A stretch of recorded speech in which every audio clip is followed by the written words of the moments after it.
गंभीर मानसिक बीमारियां हैं, मेगलोमेनिया, नार्सिज्म और स्टॉकहोम सिंड्रोम।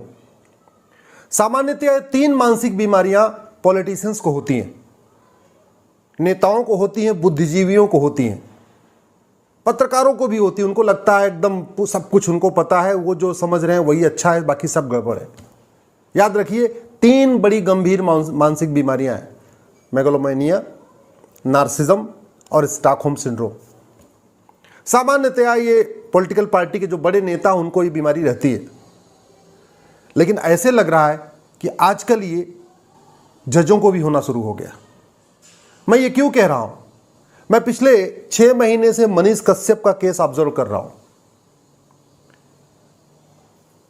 तमिलनाडु में कुछ घटनाएं होती हैं, उस घटना के बाद खबरें छपती हैं, उसको 2 बड़े हिंदी के अखबार जो नेशनल अखबार हैं वो छापते हैं। उसी खबर के आधार पर मनीष कश्यप स्टोरी करते हैं। उसी खबर के आधार पर बिहार की विधानसभा में भी कुछ विधायक आवाज उठाते हैं। उसी खबर के आधार पर बिहार के एक पॉलिटिकल पार्टी के प्रमुख पप्पू यादव भी खबर उठाते हैं कि हां, तमिलनाडु में बिहारियों को मारा जा रहा है।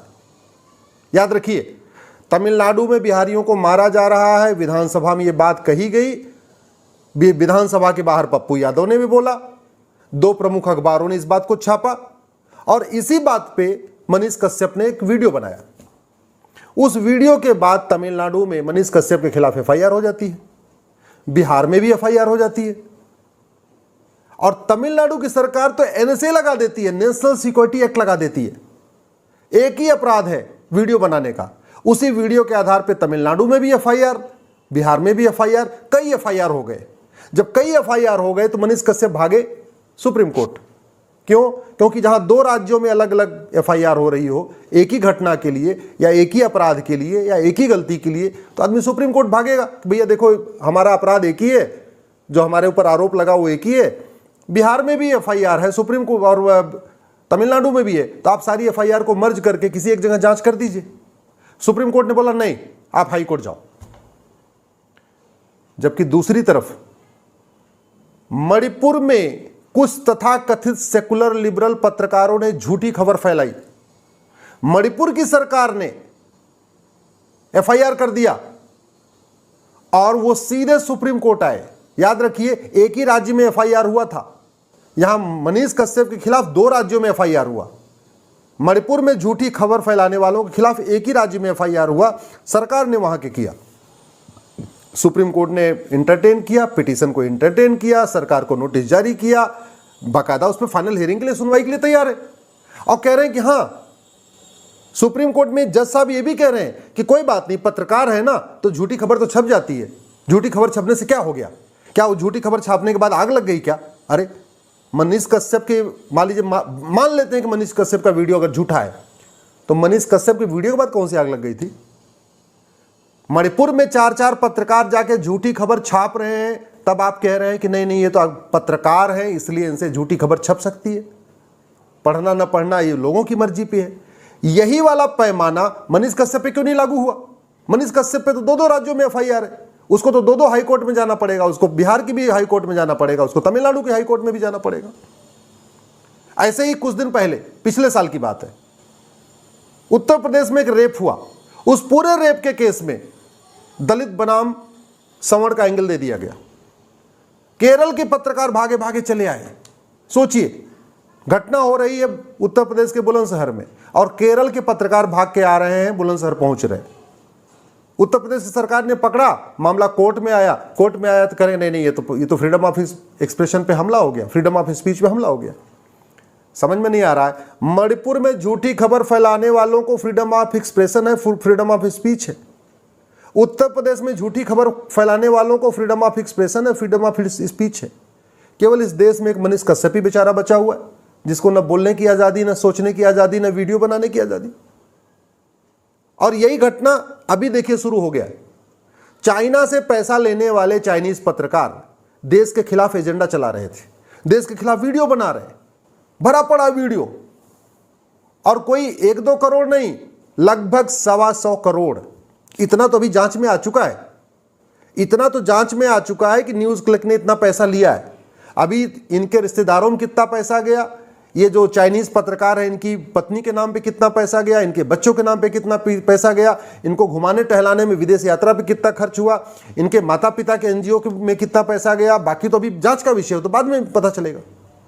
लेकिन नहीं, पूरी बिरादरी एक हो गई है। भैया तो पत्रकार, ये चाइना से पैसा ले लिया तो क्या हुआ, ये तो पत्रकारिता कर रहे। मतलब जो झूठ फैलाए वो पत्रकार, और जो झूठ को दिखाए उसके ऊपर रासूखा। मनीष कश्यप ने क्या किया था, टूटे हुए पुल को दिखाया ना, टूटी हुई सड़क को दिखाया ना, बिहार के बदहाली को दिखाया, फटेहाल सड़कों को दिखाया, बदहाल स्कूलों को दिखाया, बदहाल हॉस्पिटल को दिखाया। इसलिए वो जेल में रहेगा। और ये झूठी खबर फैलाने वाले लुटियन के लोग ये आराम से बाहर घूमते रहेंगे। अब समय आ गया है कि भारत की पुलिस व्यवस्था और न्यायिक व्यवस्था में पूरी कंप्लीट ओवरहालिंग किया जाए। पुलिस अभी बेलगाम है, पुलिस सत्ता की गुलाम है, क्योंकि 1861 का पुलिस एक्ट चल रहा है।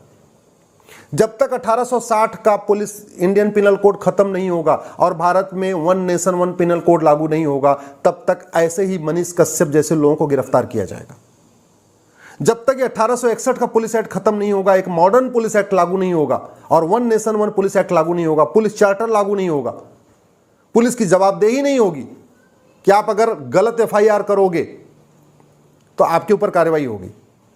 पुलिस की जिम्मेदारी नहीं है। पुलिस किसी में भी एफआईआर कर दे, किसी के खिलाफ कोई भी आरोप लगा दे, एनएसए लगा दे, यूएपीए लगा दे, गैंगस्टर एक्ट लगा दे, कुछ भी लगा दे, बाद में आप कोर्ट में लड़ते रहिए, अपनी सफाई पेश करते रहिए।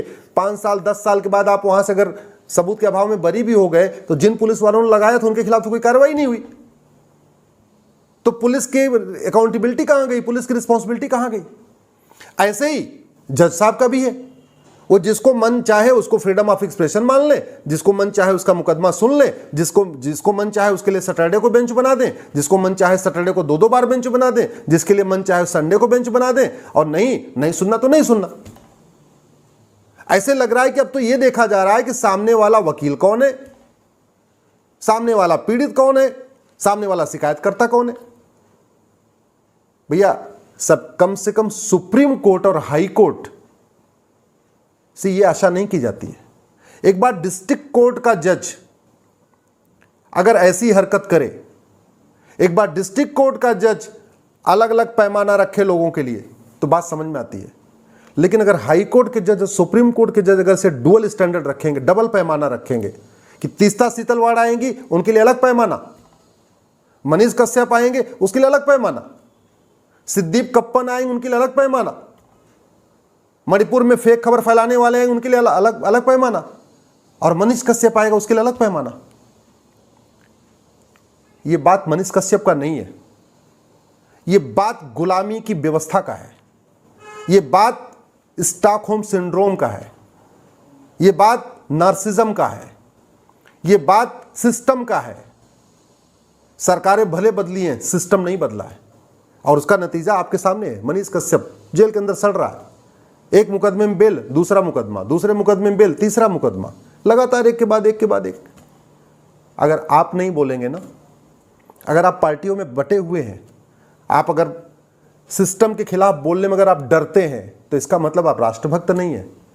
अगर आप सिस्टम के खिलाफ बोलने में डरते हैं और अभी भी आप केवल नेताओं की चमचागिरी के चक्कर में, दल गुलामी के चक्कर में सिस्टम के खिलाफ नहीं बोल रहे हैं, तो याद रखिए किस दिन आपका भी नंबर आ सकता है, किस दिन आपका भी नंबर आएगा। इसलिए मैं आपसे निवेदन करता हूं, ये मात्र मनीष कश्यप का मैटर नहीं है, ये बात हमारे न्यायिक व्यवस्था का है, ये बात हमारी घटिया पुलिस व्यवस्था का, ये हमारे बात प्रशासनिक व्यवस्था है।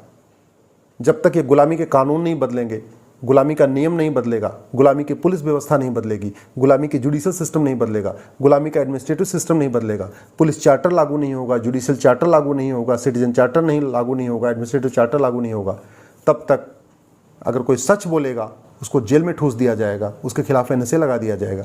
इसलिए मैं आपसे निवेदन करता हूं, इस विषय पे कम से कम पार्टियों से ऊपर उठिए, नेताओं की चमचागिरी छोड़िए और आवाज़ उठाइए।